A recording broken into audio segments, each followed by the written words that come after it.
Senior correspondent John Miller is a former FBI deputy director and is with us this morning. John, big hearings on Capitol Hill today. New information released late last night. First, we learned 230 specific security incidents in Libya between June 2011 and July 2012. Was there enough security? And that is going to be the burning question at the hearing today. I think when you look at, I've been going through these reports all night. This is the 230 incidents. And when you get to page 51 of that, there's a very interesting quote. It says, the risk of U.S. mission personnel, private U.S. citizens and business persons encountering an isolating event as a result of militia and political violence is high, in capital letters.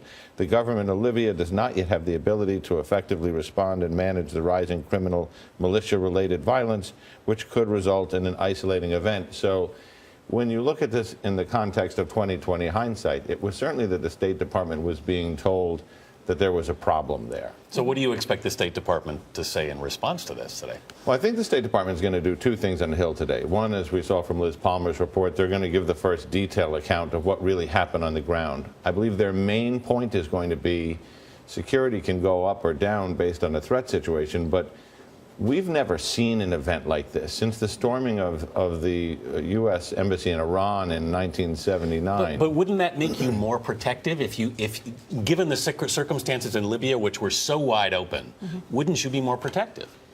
I think you would be, but this is the recurring problem for the State Department, and I don't know how they're going to articulate this today.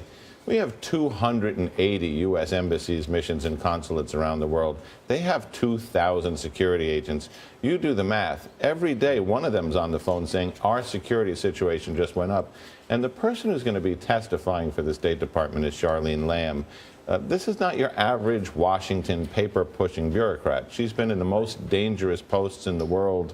At the most dangerous time. We are in the midst of a presidential campaign right now, and this administration told the American people that this was a protest that went bad and that it was opportunistic and that these militiamen came in and took advantage. We learned last night there was no protest beforehand. This was a planned attack. There's a timeline of administration statements, and I think what you see there is the fog of war, which is it was the media, who was reporting a lot of that based on the association with what was going on in Egypt, which was a protest. So that information took a couple days to clear up. The UN Secretary, Ambassador Rice, also talked about... Susan Rice has the vulnerability here because she was doing that a couple of days into this.